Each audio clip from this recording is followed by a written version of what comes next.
Okay. Good morning, everybody. Morning. Good morning. Tom, welcome to the staff meeting of today for Tuesday, August 3rd. We're in August already. Okay. Mr. Manager. Chairman, thank you. Good morning. Good morning, Commission. One agenda item for staff discussion today. We're going to kind of just give an update on where we stand with COVID right now and the Delta variant. We have several speakers today. Tim will get up first and just kind of give an overview on the latest vaccine numbers. And we're going to have him talk a little bit about testing again, since there's an uptick of testing going on in the community, and just give you an update on how those are processed, et cetera. Dr. Antonios from Via Christi is on Zoom, and he will give us an update on what he's seeing in the hospital situation. We also have Dr. Rachel Brown, who is a child and adolescent psychiatrist, on the Zoom to talk about kids and the dynamics of COVID with them. And then Dr. Minz is here in person to address the commission, just to give his usual update and talk about the Delta variant. And then since we're seeing a spike again, it's probably practical to have Justin Wagner get up and talk about Senate Bill 40. The status of that, what that means for the Board of Health, and to just give a review on that. And then we can do question and answer at the Commission's will. So with that, we'll have Tim start us off. Morning, Tim. Good morning, Commissioners. Tim Kaufman, Deputy County Manager. Akeem, can we pull up the...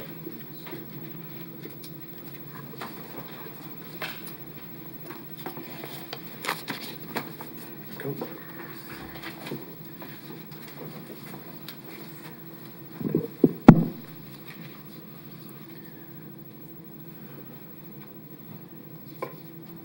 Thank you.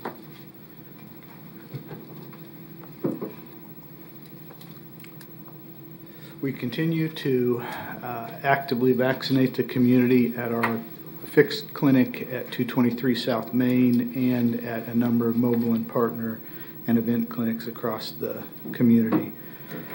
Last week, we delivered a total of 957 vaccines by the health department. Cumulatively, we're at 232,299 doses, and that also represents just over 114,000 people who are fully vaccinated. So that brings us to a vaccination rate of 45.4% right now. We continue to vaccinate those that are ages 12 and older, and we have a significant increase in the number of vaccine events that we're doing, mobile clinics, partner clinics, and then event-based stuff. And I wanted to show you that if I can here. So for anyone that's interested in getting a vaccination, if they'll go to our website, the banner has a vaccination item. They click on that and it'll take them to the vaccine page, and then you can see all of the different events that we've got going on. And so again, we're vaccinating Wednesday, Thursday, Friday, Saturday at 223 South Main, and we're also at a number of different sites across the community. We're trying to get to different parts of the county, spread across the county, and then we're trying to get to events where we know people are going to be. So this Friday we'll be at the Wind Surge at Riverfront Stadium again at the Wind Surge game. So anybody that's coming to the game, if they haven't been vaccinated, we'd love for them to stop by and get vaccinated. But we've got all kinds of different options available. And with mobiles and partner clinics, we're pretty much out there 7 days a week. So there's lots of different options, locations, times, dates. We want to make sure everybody understands there's plenty of options available for them to get vaccinated.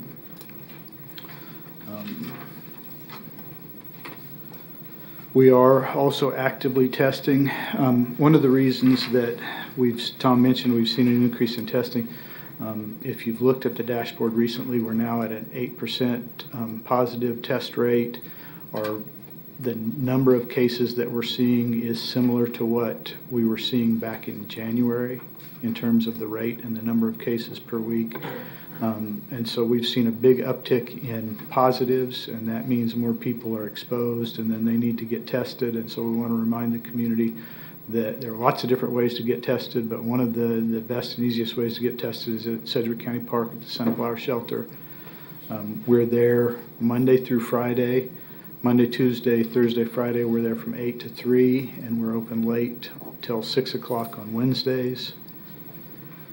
And now, this last week or so, we've been sampling between 150 and 200 people per day. There's no need for an appointment. It's a walk-up situation. We'll get you in and out relatively quickly.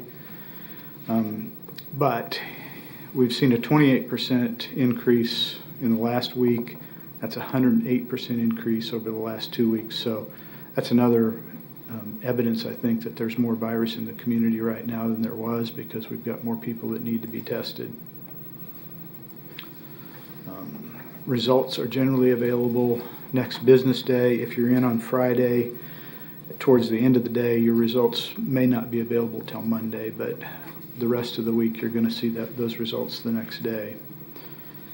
And most of the samples are now tested by the Sedgwick County Health Department. You remember with CARES funding, we were able to buy some additional laboratory equipment that would allow us to test for COVID-19. And we continue to partner with the MDL at WSU to do our saliva samples. In the future, with the new lab equipment that we have, we will be able to take a single sample and test for COVID-19 and other common respiratory viruses. Particularly when flu season comes along, we'll probably be doing single testing for both COVID-19 and the flu.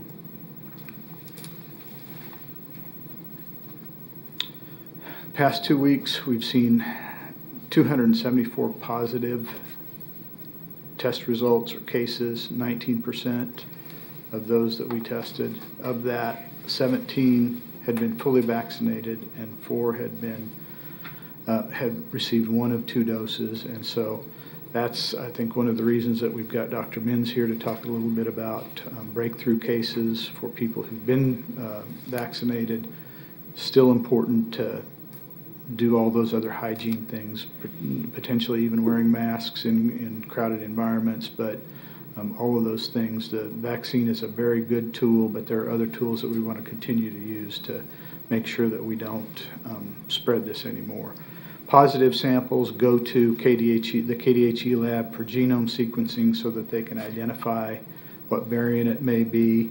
Those results are available generally 3 to 10 days, but because of the increase in positive cases all across the state, it's getting slowed down there at the KDHE lab, and now it's taking about 10 days to get that variant genome typing done. So going forward, we're concerned about the increase in the positivity rate and the number of positive cases. Continue to be concerned about the vaccination rate, and so we're trying to do as much as we can to make the vaccine available in as many different places and times and ways as possible. We've got a lot of partner opportunities available, and we know that school's reopening, and so that provides some concerns as well. Lots of information available on the website, including the story map that gets into the data and the details of the data even more deeply. Be happy to answer any questions you may have. Okay, thanks, Tim, for the update. Any questions for Tim at this point? Commissioner Dennis? Thank you. A couple questions. I went out and toured the WSU MDL lab last week. And they told me that they can identify variants out there. And yet we're sending our samples to KDHE. Why can't we get permission from KDHE that we can identify the variants here? We'll look into that. Okay. Next couple questions. You know, and you did have it on your slide that the school's reopening, and that's really one of my highest priorities. I always ask questions about schools. Yesterday, I received an email from Dr. Henry out at Goddard, and he'd sent some of these questions to Adrian, but I don't know what the answers are. he did have an email back on 6:30, which he'd sent over to our health department, and it said, as a follow-up to our conversation about antigen testing, I was able to get a hold of Dr. Menz just now, and he supports daily antigen testing of asymptomatic cases, close contacts for 8 days. Every day they are negative, they can be in school and participate in activities. On day 8, they can be done with testing unless they develop symptoms. Then they need to have a PCR test and follow the protocol. So with that, a couple questions.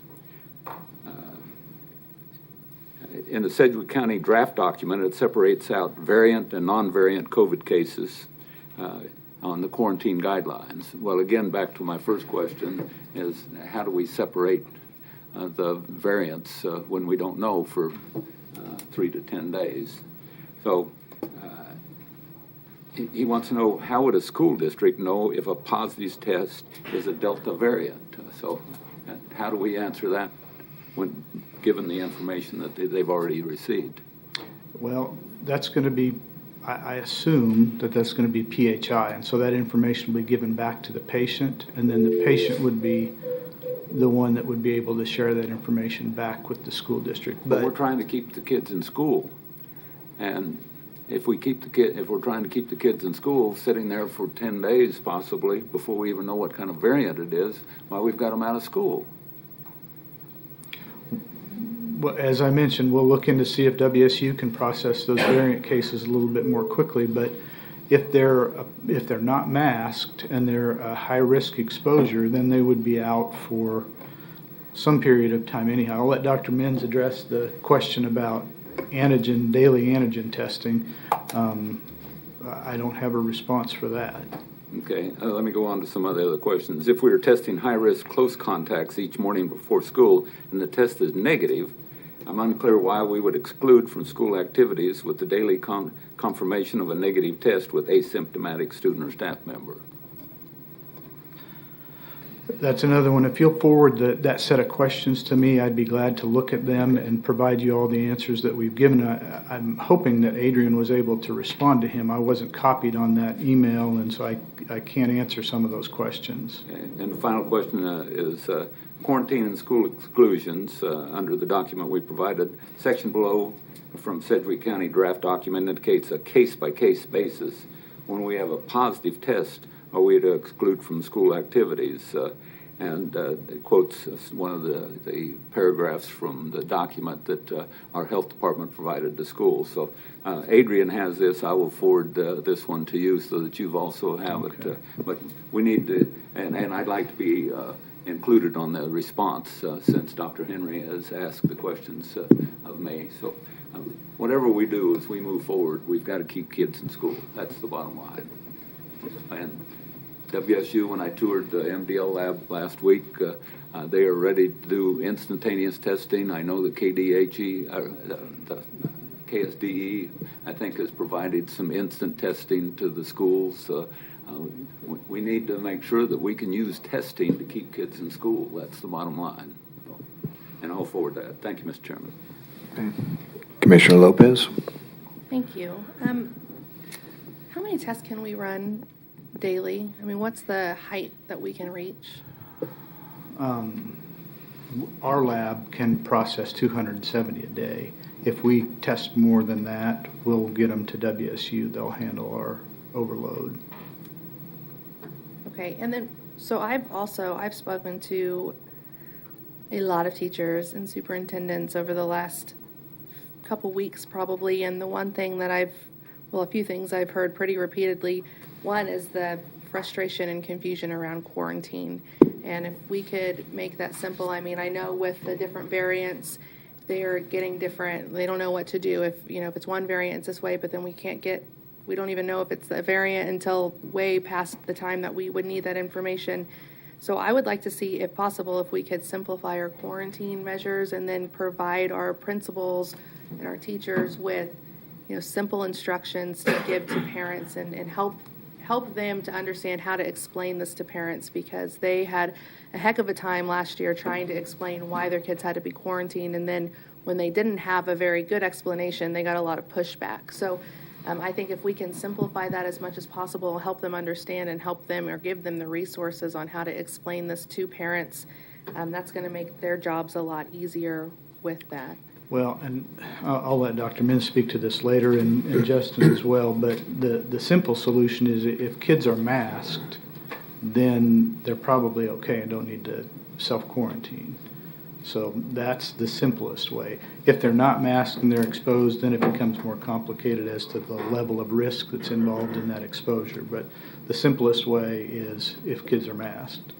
Okay, and the other piece of this, and I went to a retreat for superintendents, and there's a group of pediatric physicians, the Kansas, I'm going to say it wrong unless I read it, Kansas COVID Workforce Work Group for Kids, and they've been helping the superintendents really try to guide their path through COVID last year and then again this year. And so I had the opportunity to go to one of those meetings last week, and the thing that every superintendent said was that they want all districts to be unified, whether it's masking or whatever the case is.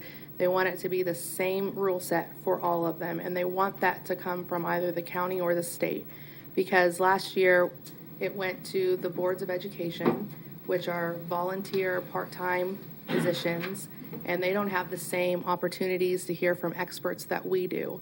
And so they have said that about half of them wanted masks, half of them didn't want masks. I try to listen to the concerns of those who did not want masks so I could have a better understanding, and hopefully we can discuss some of that to calm fears a little bit there. But I do think it's important that we take the responsibility of the Board of Health, because that's what we were elected to do, and we need to have these conversations.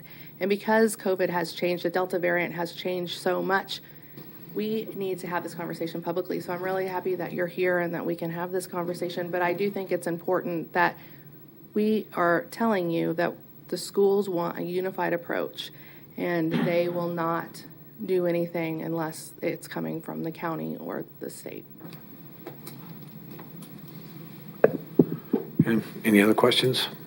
I don't see any at this time, Tim. Thank you. Okay. Dr. Antonios, if you're on Zoom, if we could put him on the key, I think he could just give us an update on the hospitals. Can you hear me okay? Yeah. Good morning, Dr. Antonios. We can hear you. We don't see you. Oh, we see you now. Okay. Thank you. Welcome to the meeting. Thank you for having me this morning. Would you like for me to make a comment about what we're seeing in our system? Sure, that'd be fine. Okay. Thank you. And again, thank you for having me here today. And I appreciate the attention that is being put on COVID-19, because as you've heard and probably aware, we are seeing more activity and more spread of the virus in our communities. So we were actually, before we were seeing Delta variant in our communities, we were starting to see a significant drop in the number of people who are hospitalized. In fact, right around the 4th of July holiday, it was one of the lowest census we've seen on COVID-19, and that was very encouraging. But then a week later, we see that the numbers had doubled, and then a week later, it doubled over that. And then since then, it's been slowly but surely creeping up. So, and that includes patients who are being hospitalized to the medical surgical units, but also to the ICU, and the number of people who are on a ventilator started to increase. That was a reason for concern to us, obviously. And we know from talking to sister hospitals, sister health systems, that they're witnessing similar trends across the nation, specifically out in Florida. They've actually, some of the hospitals that I'm familiar with their leaders, they are now seeing a number of hospitalized patients higher than their peak. We heard also news of that happening in Missouri, and we certainly are seeing that trend slowly happen in our community here in Wichita and Sedgwick County. So the main difference now is a couple of things. more than 90% of who are getting hospitalized are unvaccinated. I think you've seen the news reports about this, and our experience certainly actually confirms that. There are a few who have what's called a breakthrough infection, and so that's when someone is fully vaccinated and they still can get infected with COVID-19 specifically because the Delta variant is just more infectious and contagious. However, the major difference is that when a vaccinated and a similar patient who is unvaccinated receive or get the Delta, get infected with the Delta, it is the unvaccinated that has a more severe symptoms, more likely to get sick, more likely to need ICU, more likely to be on a ventilator and get admitted to the hospital by a wide margin. Not by a little bit, but by a wide margin. And so it is, it's been concerning to us, been concerning to our physicians and our staff to see that, specifically that they struggled in the winter months to see a lot of death before vaccines. And we were starting to get very hopeful that we wouldn't see deaths anymore in the hospital. However, over the last several weeks, we're seeing deaths among the unvaccinated. And that is a disheartening thing to see for anyone, obviously, but then also for our staff and for everyone, because we know that a lot of those are preventable with vaccinations. The other thing that we're noticing is that the median age is dropping of the patients who are being hospitalized. That's mostly because the percentage of vaccinations in lower age groups seems to be lower than higher or older age groups. And so as a result, we're seeing the median age of the hospitalized drop. We're also seeing actually a little bit more than before, and I'm not really sure why we're seeing a few more kids now. And I think it's just because of our assumption is because Delta is just so much more contagious. It is reaching more people, including kids. And so we have seen a rise in the number of younger adults and even non-adults being hospitalized. And we know that most of these are Delta variant because of prevalence studies that have been done in our state and our communities show that it's by far the dominant strain. It is the variant that is winning over and is just basically taking over. So we're obviously concerned. We continue to implement our readiness plans. We have daily meetings, huddles, and are always in a state of readiness, I would say, and focusing on making sure we're managing our capacity.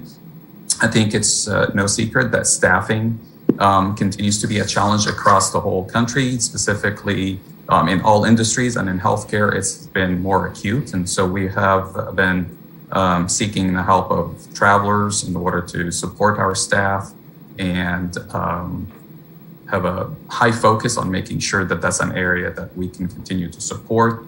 And we're just concerned for the fall because we know that other viral illnesses could surface in the fall. Kids will be going back to school, people will be going back to colleges, and with more congregation, the risk is potentially going to be higher. And like I said, we're trying to look at other states, other communities, and see what's happening there. And there are definitely communities where the number of hospitalizations and illness has surpassed their fall peak. So that gives us a reason to pause. The solution, I think, has been said many, many times, and the evidence speaks for itself, is for people to protect themselves and get the vaccine. It is the best way to reduce the risk right now. And specifically is for us to be thinking about others who have potentially immune conditions that make their response to the vaccine lower. It will also help with reducing the spread. So that's just kind of what we're seeing in a nutshell in our hospitals or what our clinicians are relaying to us. And I'm happy to take any questions if you have any. And I will just mention also, commissioners, that I will apologize ahead of time. I'm not going to be able to stay for the duration of this meeting. I will have an engagement here I think in about 15 to 20 minutes. Okay, thank you, Doctor. We do have a question from Commissioner Cruz. Thank you, Chairman. Thank you, Dr. Antonius, for taking the time to be here today. I know your time is very valuable. I just have two questions. The first question is, the Delta variant emerged pretty quickly. What is the risk of other variants emerging if people continue to remain unvaccinated?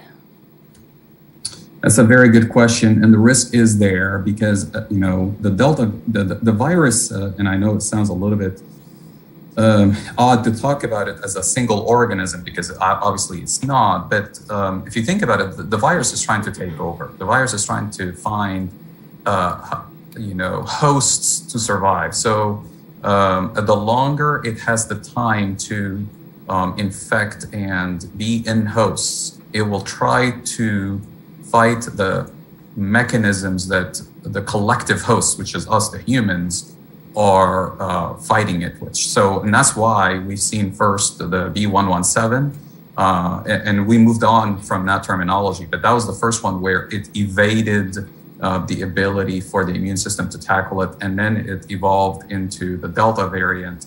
And certainly, the longer it has the opportunity to reside inside hosts, which are human, it will mutate and try to identify a way to survive longer inside a host, which means that it will change its molecular biology to find ways to survive longer. That's just kind of how viruses work. And it's a little bit odd to describe it this way, but they're almost like an organism that is trying to fight for survival against obviously humans, and they want to find as many hosts to survive in as much as possible. And so it is very likely that the longer this is going on, there might be further mutations to lead to another variant. The hope is that we have enough immunity, collective immunity in each of our bodies that we can fight it off as it tries to evolve itself. Okay, well, that just brings me to my next question. The more this changes and the more complications that happen, the harder it is on all of your staff members and everybody in the medical community to try to care for those who are infected by this. So can you get real with us for a second? How are your staff doing? I've talked to a couple of your physicians, and when we're in private and we're talking about this, it is really tough for them. Can you explain just how your staff is doing? Because I know if I get sick, and anybody gets sick, they're going to have to go and be cared for by these professionals who have been fighting this for 17, 18 months now straight. So if you can, describe what it's really like for your physicians and your hospital staff. Sure. Obviously, like you said, our staff, our physicians, our clinicians, nurses, and other staff have been fighting this pandemic now for about 18 months or even potentially longer. And I'm very proud of the work that they do. And they're very proud of the work that they do. But I think it's fair to say that they're tired. And then they are actually hopeful that we don't go back to the same, levels of strains and really disease that they've seen last year.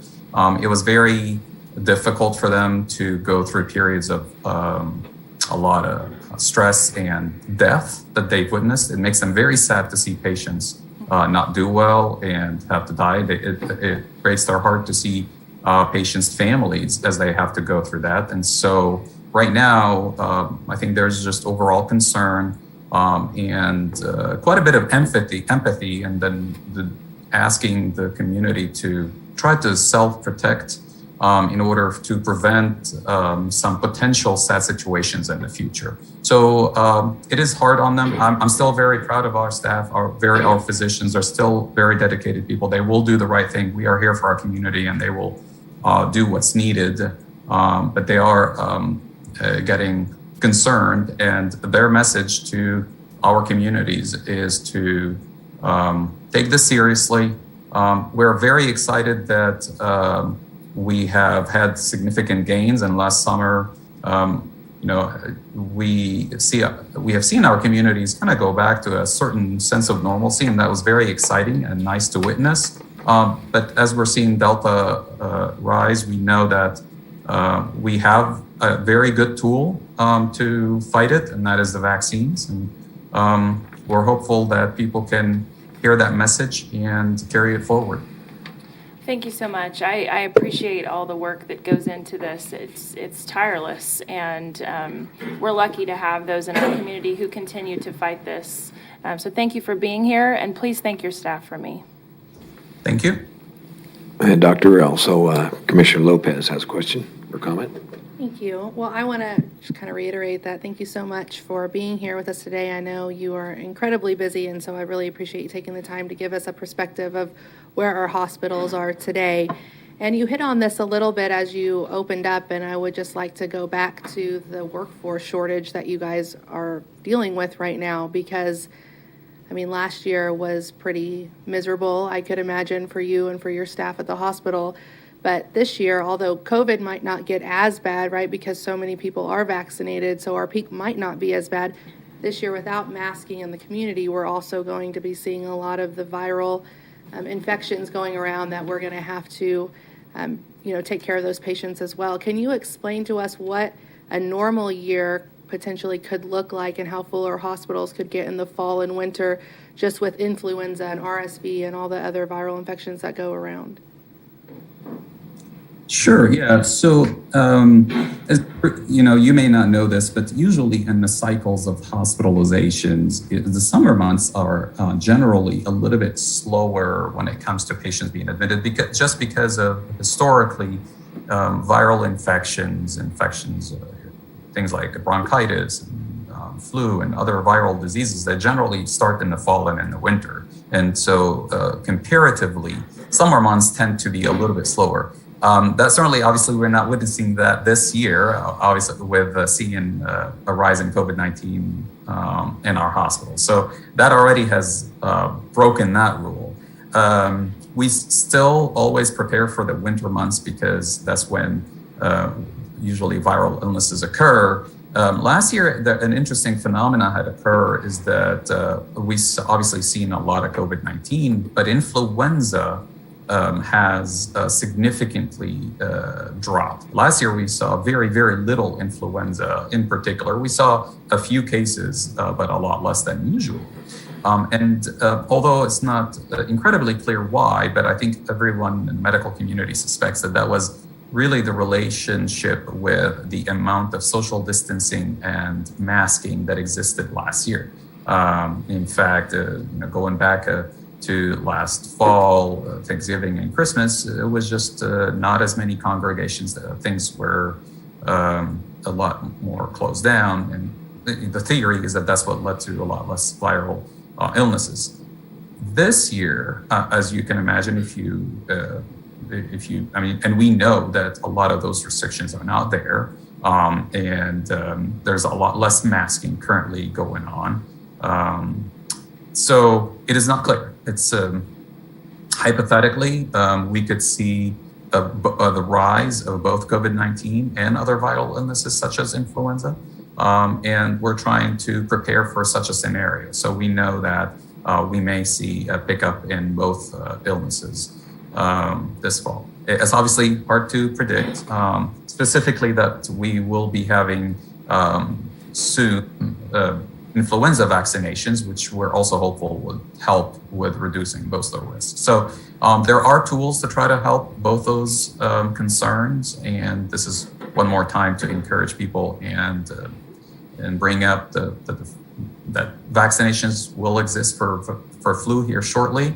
They already exist for COVID-19, and those are good tools to try to reduce the potential risks for people to not get hospitalized. And yesterday, we were asked to change hospitals from a green status to a yellow status. Can you explain really the reasoning behind that? I believe the dashboard was changed given that the rise in the number of patients who were hospitalized. Obviously, with the numbers that we've seen, we have also witnessed all the community hospitals start to have some delay in being able to be prompt at admitting some patients. And so, comparatively, I think it kind of matched the numbers at which it turned to yellow last year. I don't remember exactly those thresholds, but I think it was kind of similar to the same thresholds that existed last year for these for that dashboard. And as you know, that dashboard is not necessarily our numbers in the hospital are very fluid. They fluctuate by the hour. It is really impossible to portray it in a color or in a single number or single digit. So these are more of a snapshot in time. They don't always relay what's happening hour by hour, because hospitals are very dynamic places. Things change very quickly. There are patients being discharged, patients being admitted. And so it is very difficult to portray them in a single, like I said, single measure. However, I think the dashboard tries to give kind of a general, albeit not too precise, just a general idea of what's going on in hospitalizations for COVID-19. I think that's what the intent is. I want to make sure I clarify to people that it's not a static process. Generally, it's very dynamic, and because it's super dynamic, it's very hard to pin it down to a single color and a single digit. Okay, thank you. I actually went to and toured Wesley yesterday and walked around their COVID units and talked to some of their staff just to see how they're holding up physically and mentally, because I can't imagine how hard this has been on everybody for the last 18 months. I think when you get into the field of medicine, you're going to see sad things, but to see so many so quickly and just how hard that must have been. So please pass along our sincere thanks for everything that you guys do. And if there's ever anything that you need from the Board of Health or from the county, please let us know, and we are always here to help. Thank you so much. Thank you. Okay. And Doctor, one more comment or question from Commissioner Dennis and then Commissioner Howell. Thank you, Mr. Chairman. Doctor, thank you very much for being here. A month ago, I thought we'd turned the corner and we wouldn't be talking with you about this, but unfortunately, we're back where we are having some difficulties. So thank you very much again for being here. I guess several things I wanted to talk about. One is communications.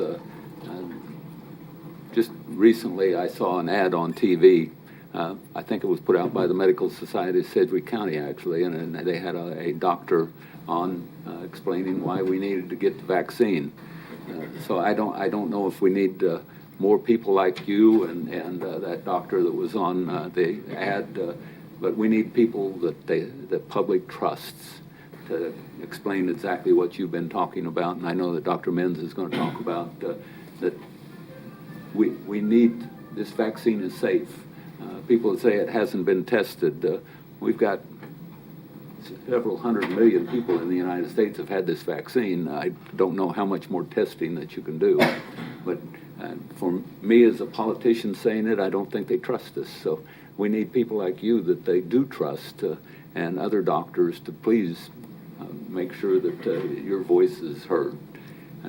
Going along with that, there was an article in the Huffington Post just the other day, and it was on Yahoo, and it was from an ICU doctor, Than Neville, and she explained that a year ago she put together an advanced directive for her family, because she was working COVID cases, trying to help them, and she again thought that we'd turned the corner, and now right back where it started. So I appreciate your feedback at the beginning of this meeting today on what the impact is on your staff and the health professionals across the community.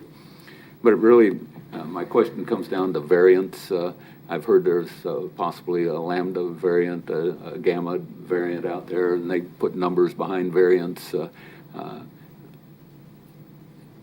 Is there anything else that we need to be doing besides advertising and communicating with the public that they have to get vaccinated if we're going to get past this? Thank you. And I think I heard your question, and I apologize. The sound is a little bit distant to my speaker here, but I think I heard your question about the multiple variants and kind of the messaging specifically out of the medical community. Yes, we've been trying to message and encourage people to go to the right, and I would say the more credible sources of information to make their decisions in regards to COVID-19. Unfortunately, social media is not a good source for people to be understanding what's going on with the vaccines and the studies that were done for those vaccines. Obviously, CDC has a lot of good resources, but even outside of the CDC, the American Medical Association, the American College of Physicians, the American Association of Family Practitioners, on and on and on. There's a lot of medical societies that have very good, credible information that we encourage people to go and seek out. Encouragement of vaccine is definitely remains the number one task for us all in the medical community. And the other thing that now we're learning about are a few more findings that the CDC has published that seem to point that masking is, and we know that it has worked in the past, seems to be now a new recommendation back from the CDC for indoor masking for both vaccinated and unvaccinated. So we always follow the CDC guidance within all our facilities. And in fact, within the medical community, we never really stopped masking, actually, even though that might have been in non-medical settings. In the medical settings, we haven't really changed that guidance. That's never changed for us. I would say, in addition to that, encouraging people to go to credible sources of information would be a helpful tool to educate everyone out there. Well, thank you very much again for being here. Back in January, we only had a very limited number of tools in our toolbox, and along about January, we added one more, and that's vaccine. And that should be our number one tool that we've got in our toolbox, and unfortunately, people aren't utilizing that tool. Thank you very much again for being here. Okay. Commissioner Howell and Thank you, Dr. Chairman. Antonios, can you be around for a few more minutes, or what time do you have to leave? Yes, I think in fact, I'm looking here and I have a few more minutes because I need to get ready for my 10 o'clock. Okay.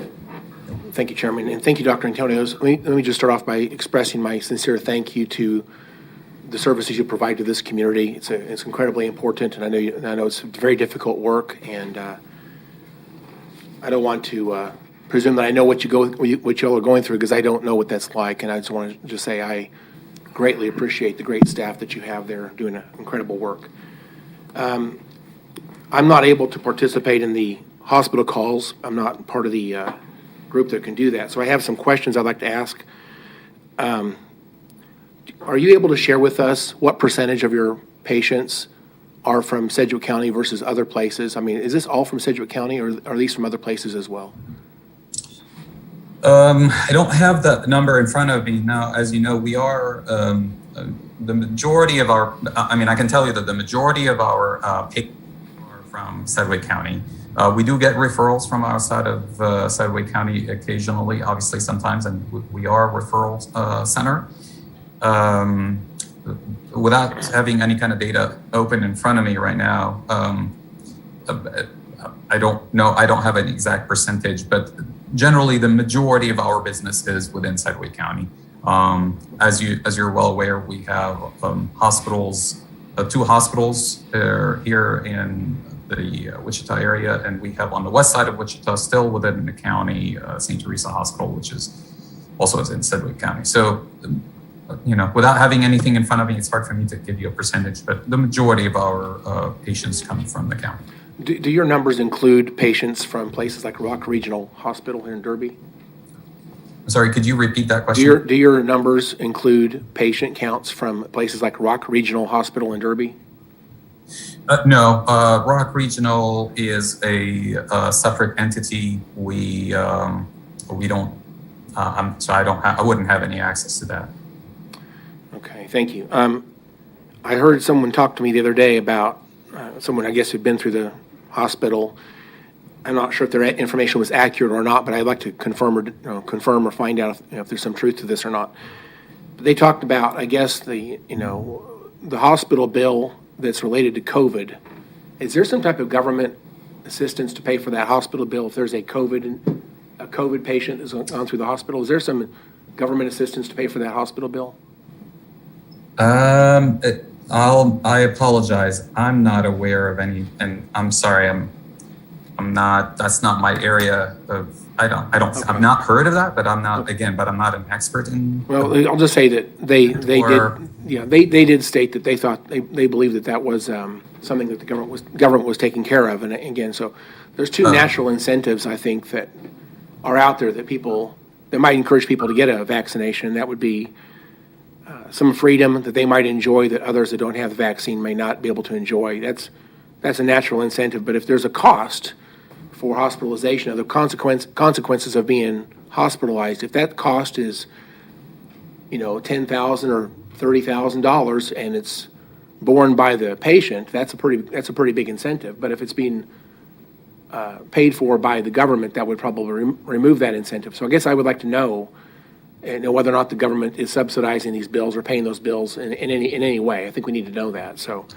I appreciate that information if you can get it for us. And then I've also heard that again, I don't know the numbers, but it is interesting. I look up to doctors and nurses as being medically much steps above my ability to understand medical things, obviously. But I understand there's a number of people in the hospitals that have not received the vaccine, and I don't know why that is.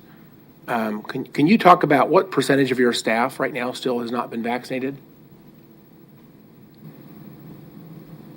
I'm sorry, I didn't. What percentage of your staff? A little bit. Yeah, what percentage of your staff has chosen to not be vaccinated? Well, the majority of our staff have been vaccinated, and we're thankful for that. There are some who, for a variety of reasons, hadn't, but you might have seen on the news that we actually have a requirement that is being rolled out for vaccination. I don't have that percentage in front of me, but I can tell you a vast majority of our staff have already been vaccinated. We were lucky to start our vaccination campaign on December 14th, which is the very first day the U.S. started vaccination. And we were one of the first sites in the country to offer that. And the vast majority of our staff has taken up that opportunity and have been vaccinated. All right. Well, thank you for your time today. Appreciate your answers to my questions. Thank you, Doctor. Thank you. I think everybody covered most of our questions, and appreciate your time all the time. Thank you. Thank you very much. I appreciate it. Have a good day. Okay. Thank you. Tom, next. I think if we could get Dr. Rachel Brown up on Zoom. Yes, hello everybody. I hope you can hear me all right. I'm having a little trouble hearing some of you at times, so when you ask questions, forgive me if I don't hear it immediately. Let me introduce myself. I'm Rachel Brown. I am a physician, a psychiatrist, and a child and adolescent psychiatrist, and I chair the Department of Psychiatry over here at the University of Kansas here in Wichita. I've worked in 2 countries, 5 states over many years. As a psychiatrist and with a specialism working in particular with children and adolescents. I think one of the things that I wanted to say at the outset is that I think that we have known in my specialty and in medicine that a mental health pandemic will accompany and follow the COVID pandemic. And I think we're seeing that. We work in a community where there are a lot of resources for people with mental illnesses, but at the same time, not enough resources for those groups of patients. And as the impact of all the social dislocation and financial pressures, employment pressures, and so on, have taken their toll of people who are already vulnerable because of mental illness, what we're seeing is we have not had, as far as I know, any empty adult psychiatry beds in our community for many months, and there have been multiple times when we've had patients waiting for admission. And even though typically in the summer, children and adolescents in particular, we see less demand. Over the summer, that has not happened. We have wait lists for our outpatient services, and there have been times in the last few weeks where there have been no inpatient beds for adolescents in the state of Kansas.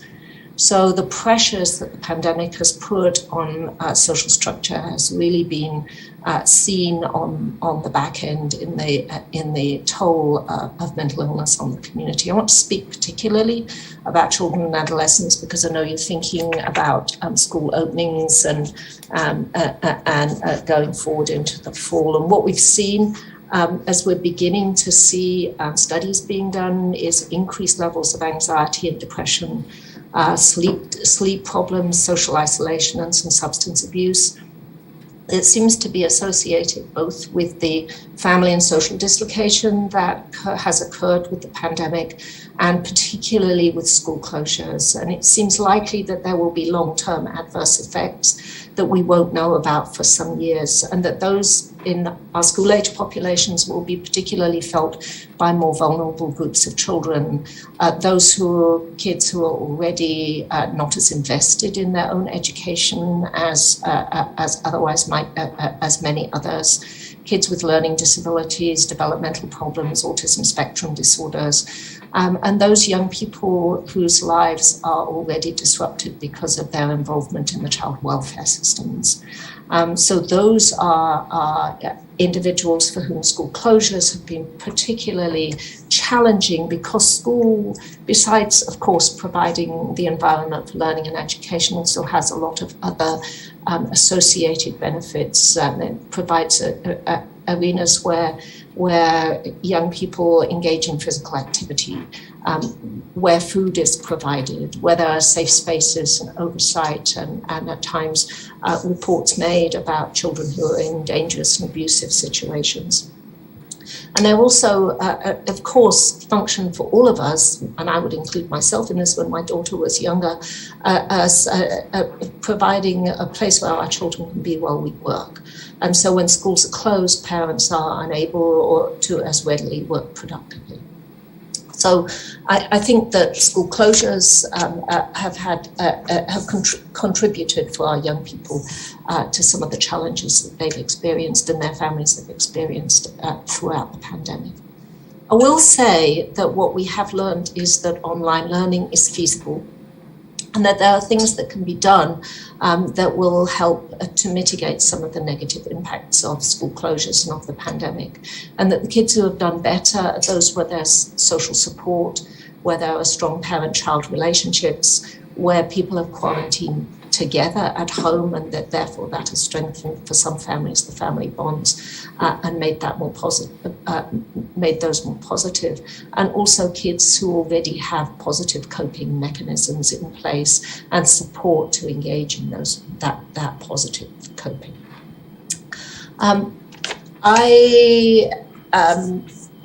The other thing I wanted to just make a brief comment about is about the issue of masking, because I was asked to comment initially about that.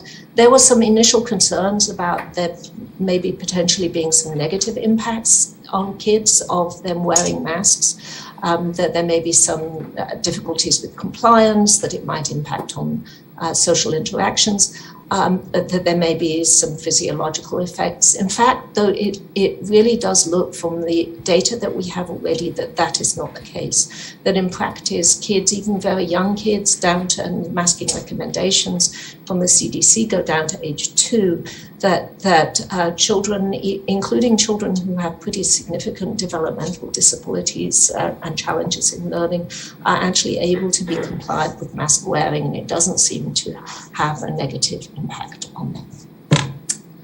So those are just some preliminary comments that I thought I would make. I'd be happy to answer any questions, and thank you again for inviting me to be here today and for allowing for thinking about both not just the physical impact of the COVID pandemic, but also its impact on the emotional and psychological well-being of those most vulnerable individuals in our community, including our younger people.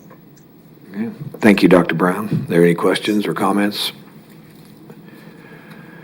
Commissioner Lopez. Well, really, I just want to thank you for taking the time to join us this morning. Commissioner Lopez, do you mind? Can you hear me? Could you speak up? I'm having real hard time. I've got my computer turned up as high as I can, and I'm still having a little trouble hearing you. Okay, is that better? That's a little better. Okay. Thank you so much. Well, I just wanted to thank you so much for taking the time to speak with us this morning. One thing that I was trying to find out over the last couple of weeks with teachers and parents is just if you don't want your kids wearing masks, just to explain to me why that was the case. And one thing that I heard just repeatedly was just our children's mental health. And so I knew that that was something we needed to have a conversation about and really determine if masks were going to hurt our children and their mental health, or if we have to close schools later because there's a large outbreak, which one would be worse. And so I really appreciate you taking the time to just explain what you've seen over the last year or so, and then give your direction on which way you think we ought to go here. So thank you so much. Yeah, and my comment would be that I have not seen, and I think if it was out there, I would have seen it. I have not seen any good data to suggest that mask wearing has an adverse psychological effect on children.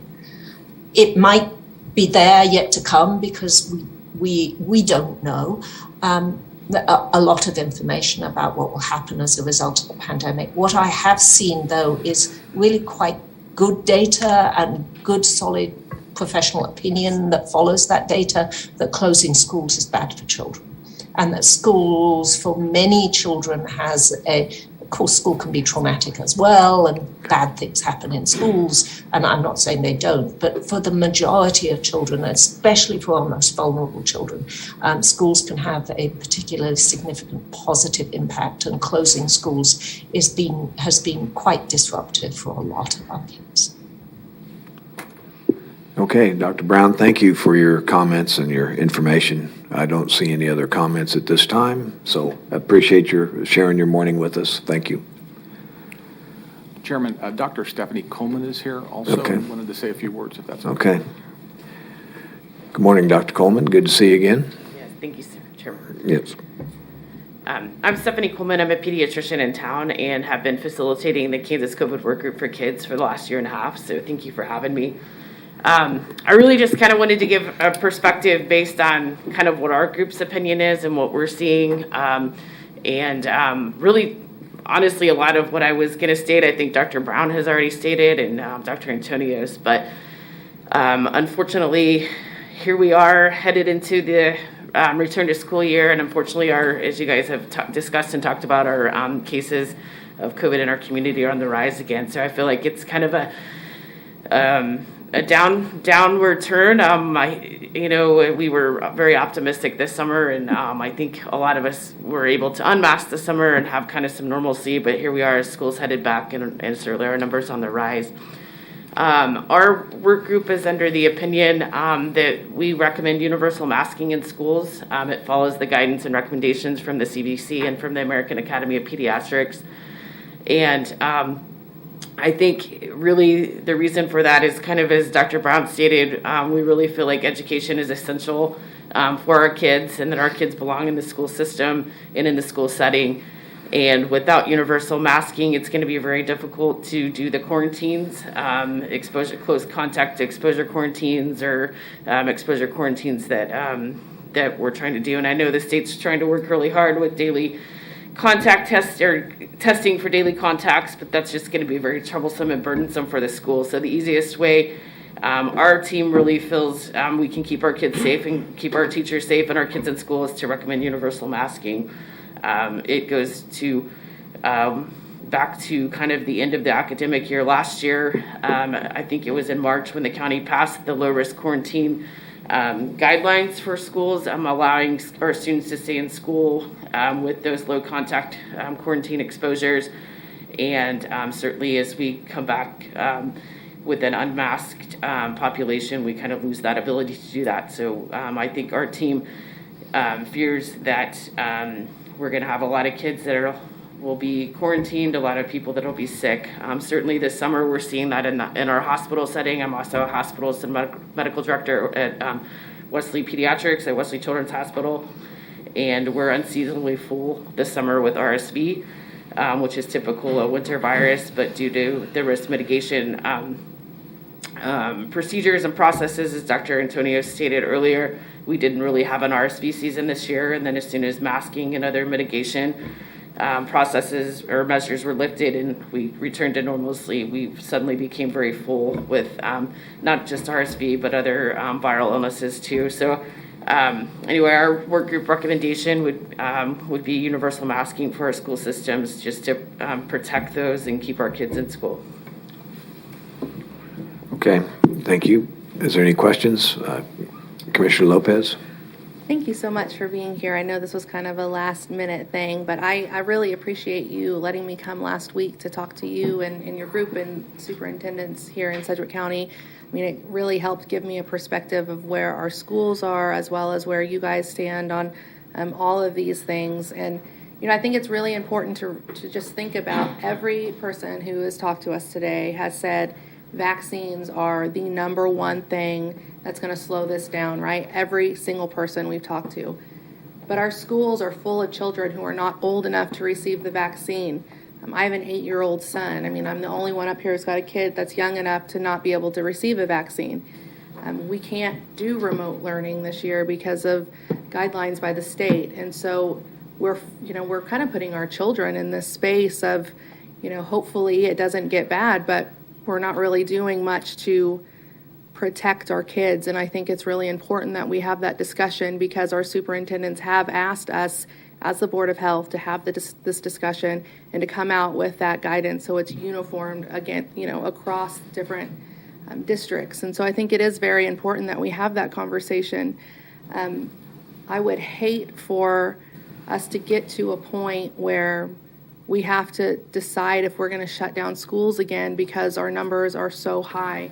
When I toured Wesley yesterday, I heard about how full our pediatric unit is. And, I don't know if you guys can handle an influx of other respiratory viral infections that will inevitably start when school starts, because kids are kind of, they're not the cleanest creatures, and so they spread things pretty easy. So I just want to really thank you for being here and talking to us. I mean, you guys, you work with the Kansas COVID work group for kids, and you have a recommendation that you've sent out. And so I really appreciate just getting to look over that and seeing how this could affect our children. So if there's, again, anything that you need from us as the Board of Health or just as the county, please let us know. And however I can help, I'll be there. Thank you. Okay, and Commissioner Howell? Thank you, Chairman, and thank you for being here, Doctor. I'm trying to find on KDHE website. They used to have a chart that showed the age breakdown of COVID cases, and they had other demographic information, and I can't seem to find that right now. Do you have access to demographic information for how COVID has, I guess you should say, the infection rates for kids at different ages, and the, 0 through age 18, school-age kids, I should say? Do you have that data somehow? I don't have it with me at the moment. I could probably find it on KDHE website. Anecdotally, what we're seeing in the hospital, we saw a few cases during the winter, during the peak of our county, and then we didn't see any probably from March to May, just kind of a trickle. I will say this summer we have had some children hospitalized with COVID in the hospital setting. So just anecdotally, I can give you that information. We are seeing across the country and in our regional areas, we've been kind of following those numbers also. And if you look at in Arkansas, Florida, Texas, all of those, they've had more children hospitalized in the last 2 weeks than they have at any time during the pandemic. So I think Certainly with the Delta virus, we're certainly at risk of seeing those numbers in our community at some point in time as well. I assume that the hospitals routinely test people for COVID as they are admitted. So because the Delta variant, I understand Delta variant's about 1,000 times more contagious than the Alpha variant or the original variant, original COVID, if you will. So I'm curious, when you say these adolescents were hospitalized, are they there because of COVID sickness? Are they there for other things, and they happen to have COVID? I mean, can you elaborate on that just a little bit? Sure.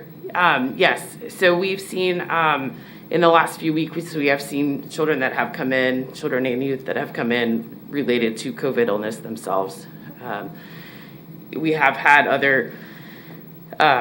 You will, back when we were doing pre-surgical screening on patients during the kind of the height of our pandemic, let's say, so kind of that December, January, February, when everybody was getting a COVID screen before going to the surgery, you would catch some incidental findings. But what we've seen, we haven't been doing routine preoperative screening on patients for quite a while now. So the kids that we are seeing that are coming in are due to having symptoms related to COVID or COVID-19 illnesses. Well, last time I saw the state's data, again, I'm just off my memory right now, I think they had ages 0 through 9, I believe, and then 10 through 17. And I think, if I remember correctly, 10 through 17 was zeros across the board for deaths, at least. I think they had one death between 0 and 9. And so anyway, the death rate for children in that age range is basically 0. Of course, I don't want any kids to be harmed. Please don't misunderstand what I'm trying to say here. We don't want any kids to get hurt, of course. But one thing we didn't have back then, this is going clear back to March of 2020.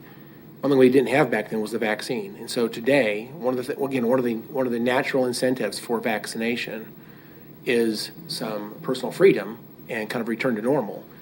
And if you,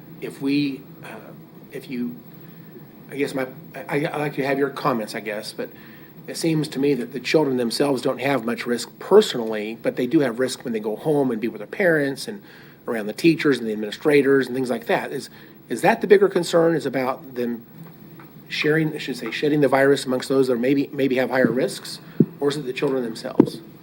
I think you have to look at it in both, correct? So certainly kids that come down with the infection are able to spread and transmit to others. And so if you have high-risk adults in that home setting, or immune-compromised kids, or kids with special health care needs, whatever it may be, certainly there's that increased risk there. I think, although I admit we've been very, very fortunate in our area that we've had a low amount of deaths in our community and in our state in pediatric patients relative to COVID. But when you look at a national level, there's been over 520 COVID-related deaths reported in children. And as a pediatrician, we just shouldn't have that. I mean, if I came to you and said we've had over 500 deaths related to a certain cause in our nation, I think that would cause alert and concern to me, in a lot of people. And that's just not a normal thing. That's more deaths related. That's about 3 or 4 times, well, I guess 2.5 times the amount of deaths we see every year related to influenza in a normal season. It is probably the most common or the highest number of deaths related to infectious illness that we've had. So I don't want to minimize it by saying that we haven't had deaths in our community. It's certainly at an alarming rate, and we don't expect children to die from infectious diseases.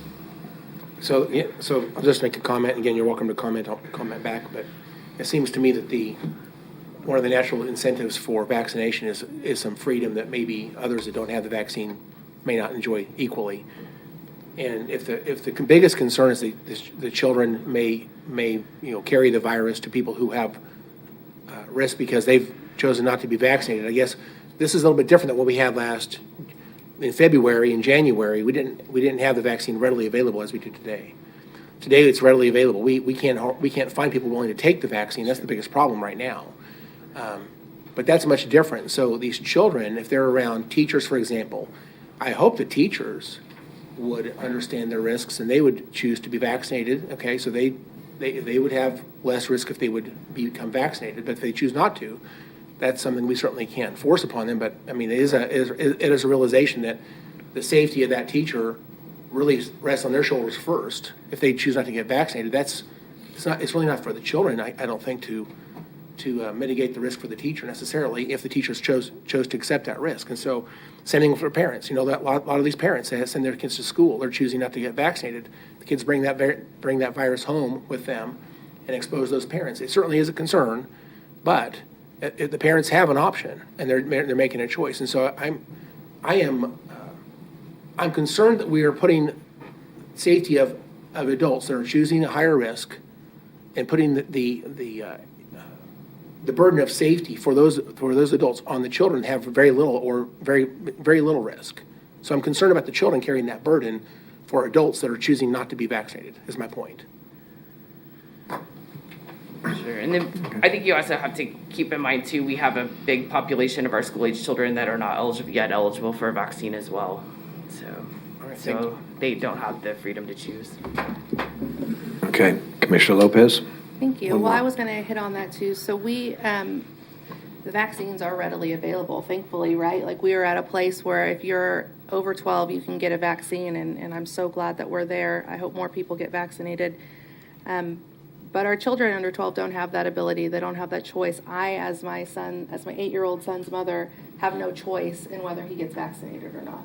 And I don't know if his teacher is going to be vaccinated, and I can't choose remote learning this time. So it does take away my choices for my son, and I'm one of, I can't tell you how many parents who are in the same boat, and I think it's really unfair to, put that burden on our children when we just can't be certain.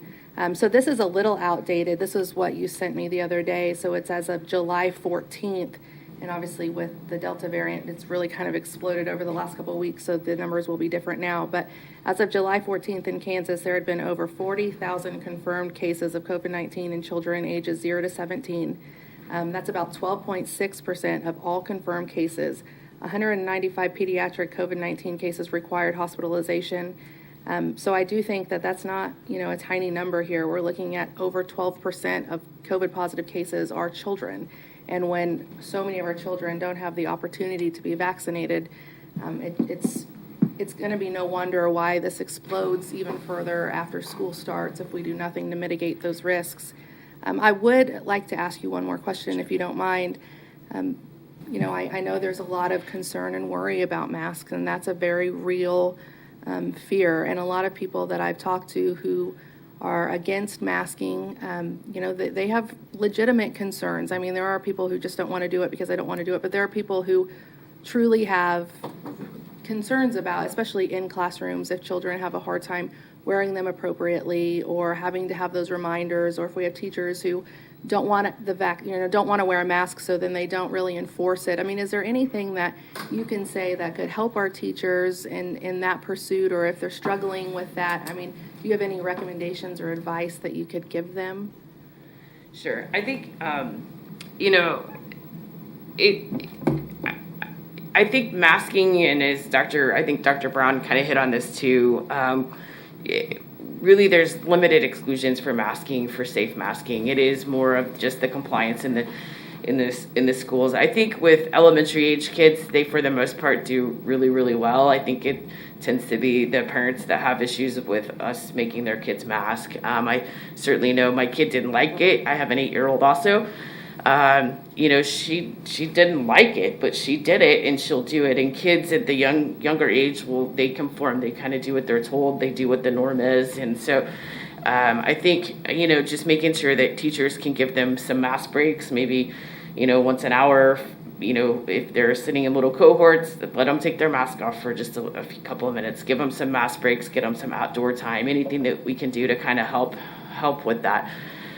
Certainly as we get into older adolescents, I feel like their behaviors tend to mimic more less obeying. They have a little bit more independence in their own thinking, and so they may be a little bit more hard to control at school, or to get them to comply at school.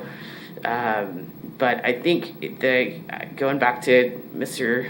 Howe's point is, at least in our adolescents, they have that opportunity to be vaccinated. They have, the high school kids they've had that choice.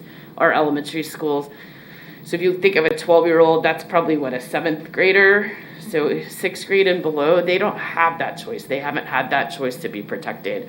So I think that's the difference in my mind. And do you know when we could look forward to having children being able to be vaccinated? That's a great question. There's a lot of debate on that. I had recently heard they thought maybe by October, but I just saw something in the last, I think it was over this weekend I read, where the FDA is recommending that the drug companies submit more data on the younger children. So I think it's probably going to prolong that even longer. Thank you so much. Okay, thank you, Dr. Coleman. Appreciate you taking the time. Okay, Tom, next. Dr. Menz, what do you have to offer that hasn't been said over the last hour and a half? That's what thank you. Good to see you again, sir. Good to see you. A lot of what I have prepared to say has been covered. Right. Might add a few things. That number percent of the Sedgwick County residents have been vaccinated did not include those kids for which there is no vaccine. So if we put them in, the number is going to be lower than the 44%. So just to clarify, we are only talking about the number who are eligible for vaccination that have been vaccinated in that number. And since those less than age 12 are not eligible for vaccination, they're not in the number. They're not in the denominator. I hate to go into too much biology, but viruses are very simple organisms. They have no brain, they have no stomach, they have no intestines. They hardly have anything except the nucleic acid that programs them. They cannot replicate alone because they don't have any reproductive organs. And so the reason they need to infect either animals or humans is because they need the reproductive mechanism, machinery of the human cells for them to replicate. So they don't mutate unless they're infecting somebody. Out in the open air, they're just sitting there waiting for a human to come along, doing nothing, not dividing or anything. But once they get into humans, they take over the reproductive machinery of the human cell to make more copies of themselves. And in the process of copying their nucleic acid, mistakes occur. And those mistakes then change what the parent looked like to what the offspring looked like. And that's where these variants occur. And you will have more mutations the more people that are infected because the virus is now replicating more. And indeed, I believe the Delta variant, we think, arose in India, where India was having a huge outbreak because they have such a huge population, none of which are vaccinated. And so they were having huge amounts of virus replicating. And that's when you see those variants emerge. I might add that right now, Delta comprises over 90% of all of our COVID strains in the United States. So it's really not that important to have them typed right away. It's essentially all of the cases we're seeing now are Delta. So it's really not imperative for the schools or even the doctors to know. They can just assume it's all Delta. Now, the one reason it is important to continue to do genetic studies on these viruses because we want to know when the next mutant occurs that may change the behavior of this virus. But right now, it doesn't really matter. You can just assume it's all Delta.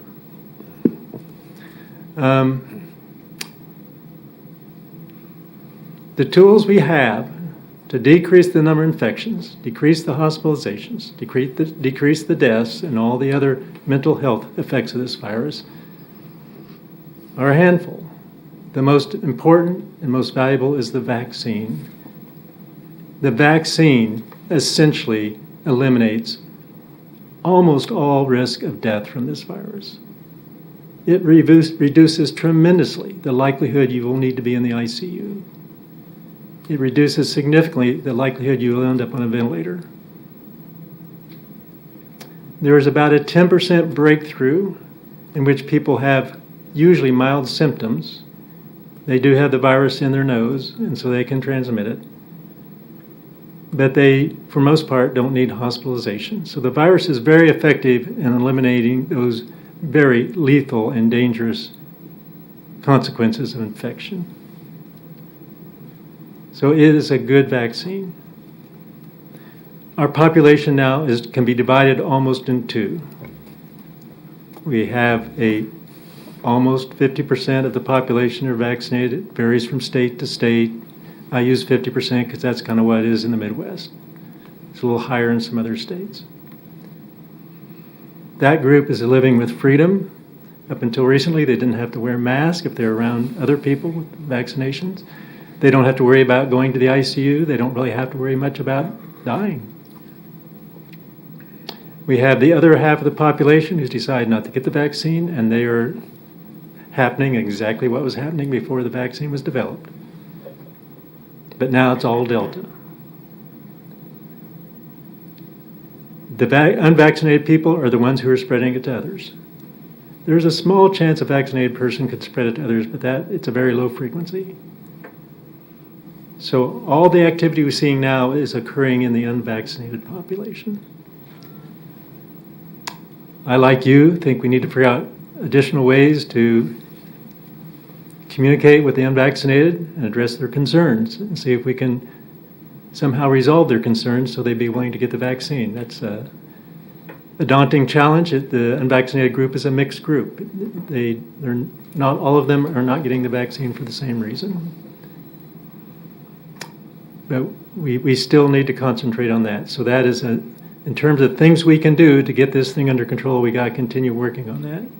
Because vaccination is the most powerful thing we have.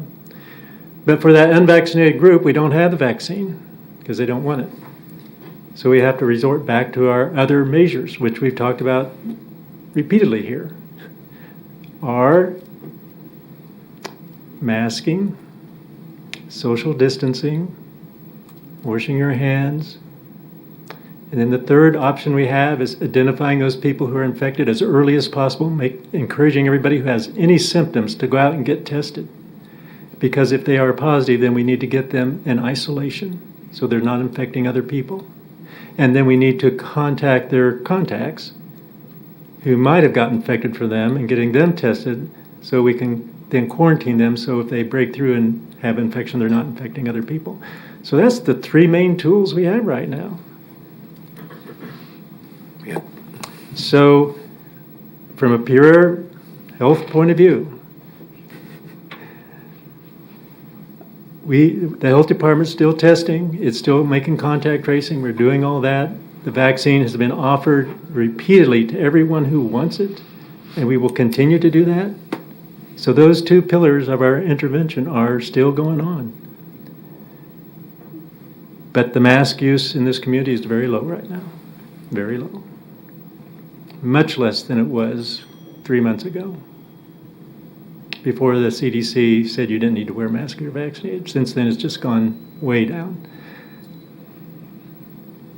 I don't have any special affinity to mask, but I don't know that I prefer to wear a mask, but it's the one major tool we have left. So I think in terms of trying to get the rate down, to get this COVID thing under control, there needs to be a strong recommendation at the very least to mask up. I know some of the employers are doing that already. I've heard in the radio this morning that Home Depot and Lowe's are telling all people coming into their stores must be masked. I know that the governor has stated this week that all people entering state buildings must be masked. So it's happening kind of piecemeal, but that leaves a lot of people who aren't wearing masks. So I have to tell you, from a health point of view, the masks are the one piece that we could increase that I think would help slow this. And as already been said, we have pretty good evidence that the masks reduce respiratory viral transmission. Because last year, the main difference between the previous year is the mask rate was very high in the respiratory viral season, and we saw very few of the other respiratory viruses. I would admit that's not absolute proof, but it sure seems a big coincidence. Why else we saw very little influenza? So I don't think there's any debate that the masks do slow the spread. So unless you have other questions, that's all I Okay. had prepared this morning because most everything else has been covered. Doctor, thank you. That was a great explanation at the start about how the virus, the biology of the, whatever these doctor words are. It was rather educational. Thanks for that. It was a lecture. We'll be tested I later. apologize. No, it was good. It was really good. That if you don't pass the test, we're going to have a remediation. Okay. All right. I got probably a question or two. Commissioner Howe? Thank you, Doc. Thank you, Chairman. Thank you, Dr. Mintz, for being here again. Mhm. One of the things I've said recently that I think is something we all need to understand. I hope you would agree, or I'd love to hear your comments, but we're not stopping this virus. We're still in the slow the spread strategy, correct? My thought is that because this is so contagious, everyone is going to deal with this personally one way or the other. They're going to either have immunity through vaccines or viral infection, but regardless, they're going to come in contact with this, and their bodies will respond a couple different ways. Either they'll have a light case or possibly something much worse. I don't know if there's any way that someone could not come in contact with this virus at this point. Is that a fair comment? Actually, I have an article, if you'd like it, I'd send it to you, of the scenarios that could play out in the future. I would say if everybody got vaccinated, or almost everybody, the virus would essentially just peter away. It'd vanish, because there's not enough people for it to infect.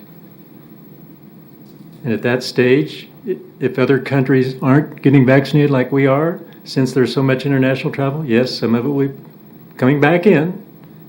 So, but if most of us are vaccinated, once it gets here, there's not enough people to infect that it's going to transmit to anybody. So I guess if I understand you right, yeah, at this present time, the current population, if they all were vaccinated, I guess in this way you'd say they have been affected by the virus, but they haven't been given the virus. The vaccine doesn't have any virus in it.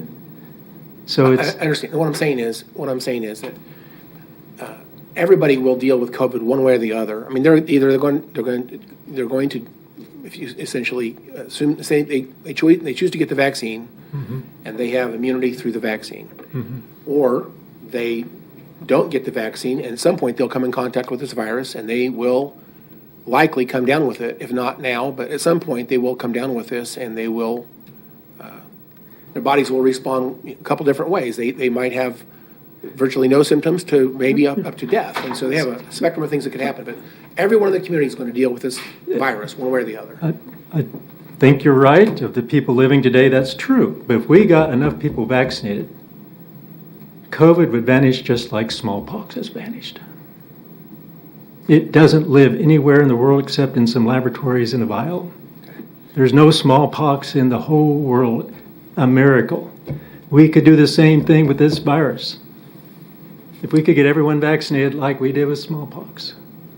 I'll just speak pragmatically. I don't think that's likely. I hate to be a negative on this, but there's a lot of distrust in government right now, and there's people out there that aren't going to get the virus. I'm just trying to answer your question. If we got everybody vaccinated, this virus would vanish, and future generations would never see it.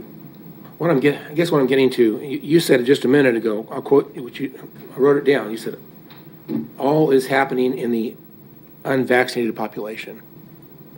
And yet... Essentially. Okay.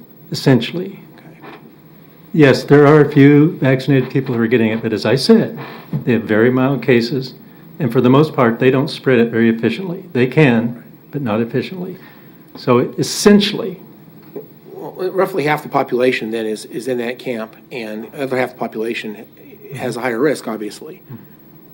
I use the word, it's a natural incentive. I think that we have, people can make a choice, if you will, to get the vaccine, hopefully not suffer any major illness problems because they contract COVID and potentially die from it. So there's that benefit, obviously. There's also, I think, a financial benefit. There's also an issue of personal freedom. But if we start asking everyone who is gone down this path of getting vaccinated, for example, and we assume that they're not vaccinated, and we ask them to mask up, we're not really changing the risks in the population substantially from those folks masking up. It's mostly the people who are unvaccinated that you're focused on, really. So I guess I'm concerned about this broad brush policy that says everyone has to be masked equally when some people have a much greater risk than others. I see your point, but there's no way of knowing who's vaccinated and who's not. So out in the general population, half the people are walking around potentially transmitting, and when it comes to the mask, I don't know how else to do it. Do you? I guess, we've done a pretty good job over this last year, I think, educating the public about the risks of COVID. I think everyone knows the things they can do to mitigate risks, and they understand the vaccine's available.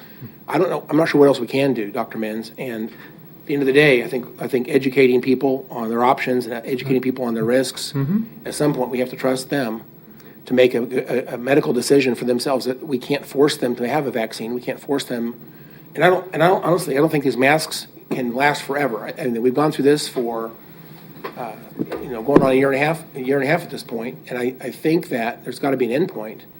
Although the RSV, for example, is much less this year, and that may be a benefit. I don't think that I want to see the government mandating masks from this point forward. Just because there's a benefit on RSV, for example, I don't think that. Again, people will always have the chance of wearing a mask if they want to. They'll always have that option. But for us to mandate that for people who don't want to do that, when they don't perceive they have a risk to themselves, I find that basically to be almost a disincentive to them to get the vaccine, for example. We're almost disincentivizing people from doing the one thing that gives them their freedom. I think the policy might backfire.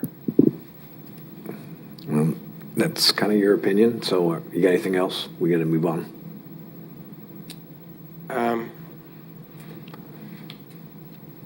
I guess I don't. I guess I have concerns about the natural incentives. I think that the freedom that people have by choosing to be vaccinated is a real thing, and that has been a huge incentive for many people to get the vaccine, and I think we're taking that away. I'm concerned about that. I also think that there's nothing we can do to force someone to get a vaccine, and if they're making a medical choice for themselves, we have to at some point we have to trust them. I would say this final comment. I'm looking at, some of the people have said that our data is just like it was back in January. Actually, it's really not, and I'll tell you why. The positivity rate is the same, but the number of people being tested and the number of positive cases per day is drastically different. We did have a small increase in hospitalizations in the end of April, but it did go back down again. Now it's gone back up again. It's very concerning. I am also concerned, but we're not where we were last November, December, and even in January. Those numbers in the hospitalization rates, for example, were horrible. And back then we didn't have a vaccine, but now we have a vaccine, and our numbers, I think, are quite a bit different, actually, when you look at the number of actual positive cases, not just the positivity rate. So I do think there's a difference, and I want to say we want to make sure the hospitals don't get overwhelmed. That's still a concern. But I don't know that they're there yet. I mean, the numbers I'm looking at right now, the numbers back in November and December and January were about double what they are today. Anyway, thank you, Dr. Menz. Okay. Commissioner Lopez. Thank you. I would push back just a little bit on that, just because last year, obviously, we were just mainly looking at COVID patients in our hospitals, right? So if our numbers were twice as what they are today, that would make sense that we were seeing COVID, and we really wanted to keep that low so we could keep our hospitals able to function and provide the care that they need. We're in a little different of a position this time because, one, we have a workforce shortage. We don't have the same amount of staff to care for our patients. This time around, we will run out of staff before we run out of beds, and I think that's really important to state that. So even though we are concerned with COVID, yes, that is true, but if we're talking about big picture and making sure our hospitals are going to be able to provide care to our parents if they have a heart attack or something along those lines, and they're not waiting in an ER for, a day before they can even get a room. it's a lot bigger of a picture than just COVID, because now that we also have the flu and RSV, I mean, our pediatric units are almost full with RSV as it is today, and that's before school starts. So I do think it's important to look at the whole picture if we're really concerned with making sure our medical community is going to be able to provide quality care to the citizens in this community. We have to do what we can to mitigate the transmission rate of not just COVID, but of the flu, of RSV, or of any of those, because that's what's adding to their workload. And so I do think it's important that we make sure that we talk about that, because that workforce shortage is really going to impact our hospital systems. Dr. Antonios mentioned that they have traveling nurses. I think they have over 150 people that are at Ascension today in a traveling position, helping them out. We didn't have that last year, and we're still short. So I do think it's really, really important that we realize where this is coming from, and that it's not just COVID, because if you compare just the numbers today to January, it does look different, but our hospitals still look very much the same. So when we talk about this looks like it did in January, it does look very similar in our hospitals, just by how many available beds that we can take care of those patients we have open. So that's part of the difference here. And I do think if we're talking about looking at vaccines, and if we should just let people get sick or get vaccinated. I mean, before we had the vaccines, we had, like 500,000 people die in a year. I think we need to try to do everything possible to prevent another year like that. So putting in preventative measures, I think, is the best way to keep our hospitals able to care for our patients. And unfortunately, we're at a point where, you're right, we're not trying to stop everybody from getting it. We're trying to keep that rate from increasing too fast, where our hospitals can't take care of our patients. But I mean, it's a small piece of a big picture now, because now it's a lot more complex than it was last year, because of the lack of people being vaccinated and our staff and everything else that goes into it. So I just wanted to make sure that was stated. Thank you. Okay. Thank you, Doctor. I don't see any other questions. Again, appreciate your time to come here and share your stuff. Could I add one more thing? Sure, absolutely. I think the concern by the medical community is the rate of rise of this organism and the infections it's causing is what's concerning, because these organisms, it's thought the original virus, for every person who had it, they infected 2 other people. They think with the Delta that it's probably 5 to 9 other people. So if you think about it, if I infect 9 other people, and then those 9 infect 9 other people, do the math. It's geometrically growing. And I think that's why people get so concerned when they start to see this thing going up like it has in the last 6 weeks. If it continues like that, do we just wait and see if it continues like that and overwhelms the hospital, or do we start doing some things now to at least damp it down? So I'm not suggesting that I want people to wear masks for eternity. I'm not suggesting that, but I do think a number of my colleagues, just not in Wichita, but in the country, feel like the rate of rise is so concerning. Some states are overrun now. Florida, Arkansas, it's rising so fast they can't control it.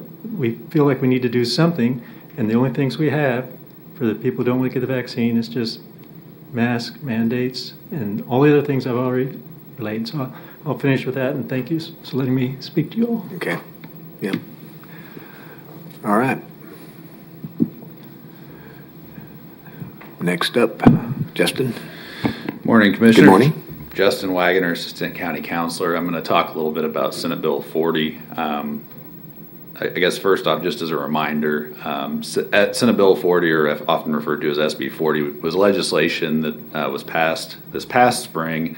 Highly summarized, it curtailed the powers under the Emergency Management Act and also public health powers that units of government, whether through the governor, through local health officers, through the Board of County Commissioners, can exercise. Put some checks on those powers, and also impacted those powers in other ways. As I believe all of you are probably aware, Johnson County District Court judge issued a decision in which it was determined in that decision the entire bill of Senate Bill 40 was unconstitutional because really two different reasons. The first was that an opinion that it violated the separation of powers, infringed the legislative branch. In that opinion, it was indicated that the judge believed that they had infringed upon the judicial branch's powers, and then also for violation of due process reasons. It's the opinion of the county counselor's office that the Johnson County opinion is not binding upon district court judges here in Sedgwick County. It's only persuasive authority for those judges. Traditionally, district court opinions at that level don't require other judges to follow them. But it is worth noting that the Kansas Attorney General has appealed this decision to the Supreme Court. The Supreme Court, the Kansas Supreme Court, the Kansas Supreme Court could either uphold the decision in full, could uphold parts of the decision, for example, finding parts of Senate Bill 40 unconstitutional, but maybe not the whole thing, or could overturn the decision entirely. So those are all options. We'll continue to monitor what happens with that case. Once the Supreme Court rules on that, that is binding precedent that would apply to all the district court judges. I believe the Attorney General's office has indicated they're going to try to get an expedited hearing on that. I think due to the importance of this issue, that's something that the Supreme Court may well consider, but I don't think they've made a determination on whether they will expedite that. I guess what I would summarize is what does this mean to us in Sedgwick County in terms of current matters with COVID-19. I guess first off, I think that we should still follow Senate Bill 40, the provisions that apply. And what does that mean in case there was an intent to issue any types of orders? If there was an intent to issue public health orders, for example, if there's an interest in a mask order, for example, that's been discussed some this morning. If there was such an order that was being proposed, it would have to first be proposed by Dr. Menz as a local health officer to you as the Board of County Commissioners. And then by a simple majority vote, before the order would go into effect, you would have to approve the order. Then, upon that order being approved, it would be subject to the expedited hearing process that Senate Bill 40 has, where any aggrieved party can file a lawsuit, get a hearing within 72 hours. The judge is, according to that opinion, according to that bill, is supposed to come back with a decision within 7 days of that hearing. And the burden of proof, really, that the county would have to maintain on any such order is really what's called strict scrutiny. The order would have to be narrowly tailored and would have to use the least restrictive means to achieve that purpose. The majority of court opinions on these issues, whether in Sedgwick County or other parts of the state, have I think almost all or all of them have ruled in favor of the government, mostly school districts on these issues, and most of them, if not all of them, I believe, have been not on the merits, on the strict scrutiny standard, but have instead been because of procedural issues that the parties challenging the case have not met. For example, a lot of the school district cases, Senate Bill 40 would require action within the last 30 days, and the school districts hadn't taken any action for months before Senate Bill 40 went into place. And so we're not clear how courts would rule on any challenges if there were to be an order in place. And with that, I'd be happy to answer any questions as to how any of this applies more broadly, any specific questions you've got.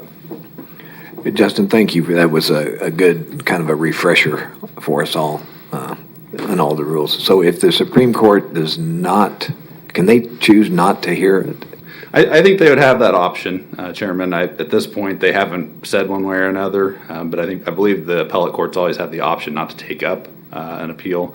So I guess we'll remain to see what happens on that.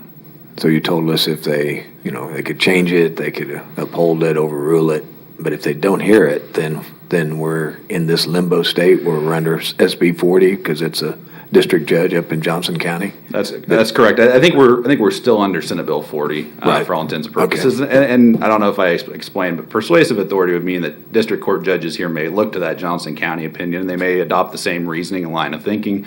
They may not, but they're not bound to the same way they would if a Kansas appellate court would rule on the right. issue. Okay. Very helpful. Thank you again for the refresher. Commissioner Lopez.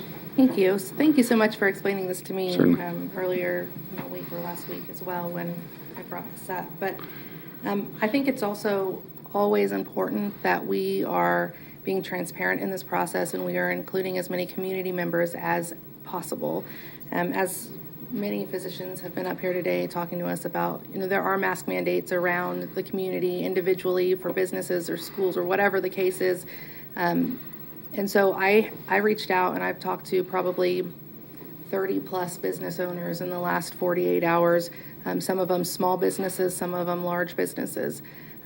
As I'm sure you can imagine, there was a variety of what they'd like to see done. I mean, everyone is a little bit different.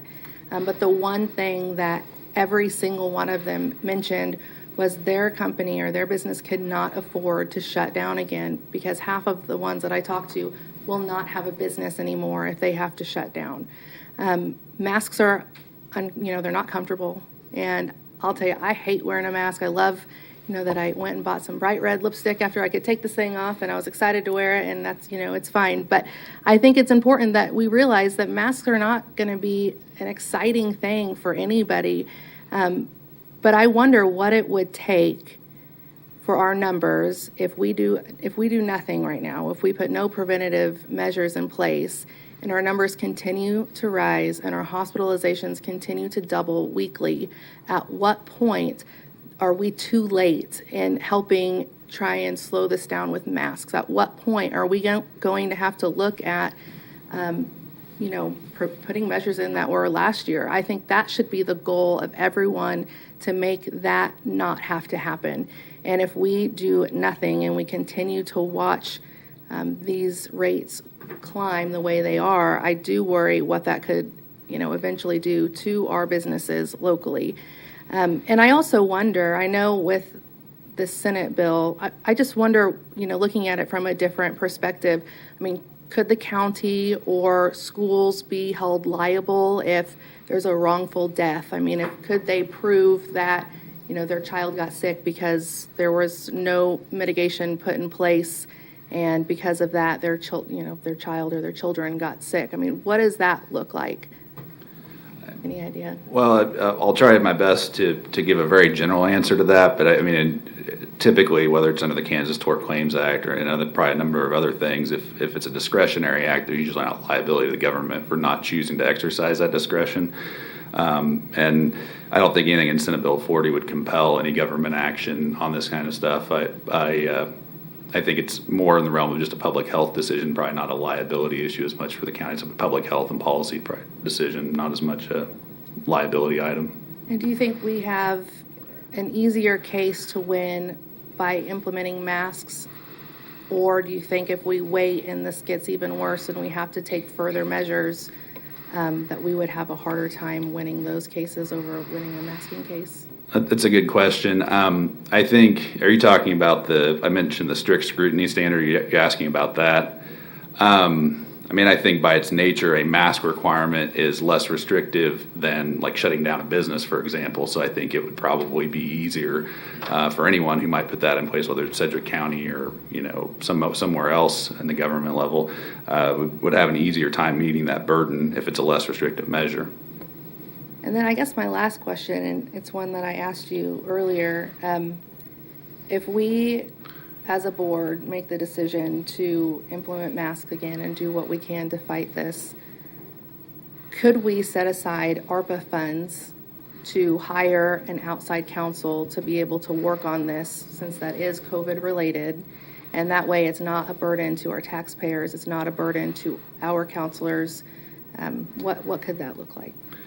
My understanding, I had run that by some of the folks who are much more knowledgeable about ARPA and the requirements of ARPA than I am. My understanding is that ARPA funding could be utilized to pay for outside counsel in the event of that.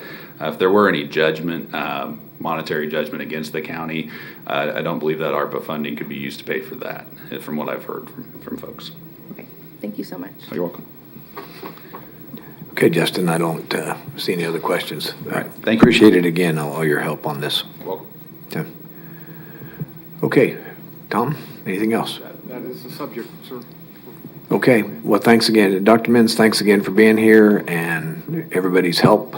It was a healthy conversation, so we will adjourn until tomorrow morning at 9 o'clock for a regular meeting. Thank you.